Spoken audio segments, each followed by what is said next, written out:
Hello, once again, this is Brother Teacher. I would like to talk to you uh, about kidney health for a moment. Hopefully, it's just a moment. Um, Let me say this: every organ in the human body is important. If it were not so, we wouldn't have it in the first place. They all serve their own specific purpose. Now, in this particular video, I'm talking about the kidneys. The kidneys are designed to primarily filter out the toxins and the waste products of the body that come from the liver and various other organs. It filters it out through our urine. Real simple, huh? Now, for our kidneys to function at their optimal level, they have to be healthy. Can you say proper diet, exercise, hydration, rest, and a lack of or avoidance of unnecessary man-made chemicals, synthetic chemicals, and so forth, and toxic pharmaceutical drugs? Those things are not supposed to be filtered through our bodies. Albeit, we do have to do this because many of us rely on pharmaceutical drugs for some reason or another. Now, as it relates to what causes our kidneys to go bad or to be less effective, I'm going to touch on this. I have my notes so that I can make certain that I don't forget anything for the purpose of this particular video. But I'm going to start with the children.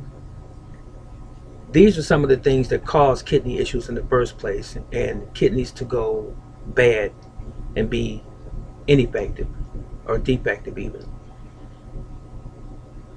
Our children are given antibiotics for infections or ear infections mainly. I'm sure many of you can relate to this. When your children were very small, that the doctors gave you antibiotics for your children's ears. Now, over a period of years, this was a routine. Antibiotics. Those will affect your kidneys. Microwaved medications as well. When your children are fed with genetically modified soy-based or soy-based formula or milk formula, such as Similac and Enfamil and things like that, soy-based. Did you not know that soy is one of the most genetically modified plants that there is? Soybeans, right next to corn. All right, so that's the children in brevity.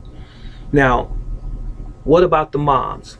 How can the moms over a period of time develop kidney disease? Years of birth control pills that was never intended to be in your body in the first place, ladies. No matter how convenient you might think it is, it has a lasting effect over time. It builds up into your system, your tissues, and especially affects your liver and your kidneys. Birth control pills. It's not normal. It's not natural. Genetically modified foods, again, and this applies to men. Flu shots, which we should not be taking, applies to men as well. Vaccines, antibiotics, toxic foods, and overall toxins in water, our air. This is something that I added, and commercial products we use. Can you say toxicity in virtually every aspect of our lives? These things cause kidney disease. So, some of the things that we should avoid if we want to prolong the use of our kidneys and have healthy kidneys is high protein diet. That is animal protein, not vegetable protein. Vegetable protein is friendly in the body and friendly to the kidneys. Animal protein is very, very difficult for your kidneys to process. And the overusage of animal protein or animal meat, beef, pork, turkey, and so forth, puts a burden on your kidneys, and they can cause your kidneys to fail. That's a fact. Another thing, avoiding excess salt. You should avoid excess salt in your diet. You don't need that much salt in your body. Okay? So, for the most part, the vegetables and most of the natural things that you consume already have a level of sodium in them in the first place. So when you have that salt shaker sitting on the table and you just keep shaking away, you are increasing the load of salt that has to be filtered through your kidneys, thereby causing injury. Okay? We should also avoid excess sugar. Nowadays, virtually everything has some form of sugar, to include artificial sweeteners such as aspartame, NutraSweet, and so forth. These things are very carcinogenic. They're not good for our liver or our kidneys. Now, this is a stickler right here, and many people don't want to hear this, but understand this to be true. I don't care how social it is. I don't care how many years and thousands of years we have been doing this. It's not good for your body. It's not good for your liver. It's definitely not good for your kidneys. And that's alcohol consumption.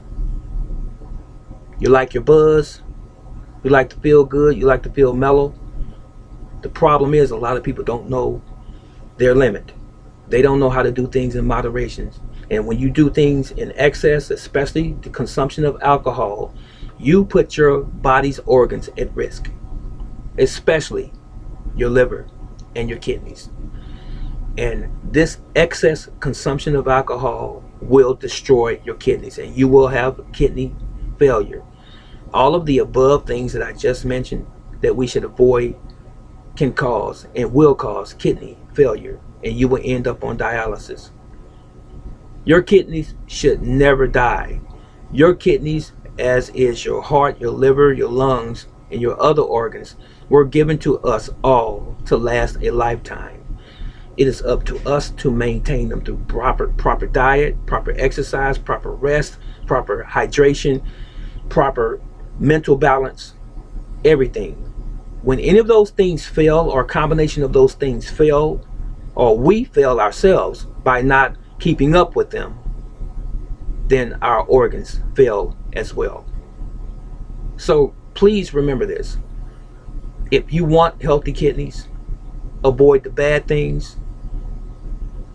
Put the natural things in your body, because we are nature as well. And nature belongs in nature. So this was just a tidbit. I wanted to touch on it.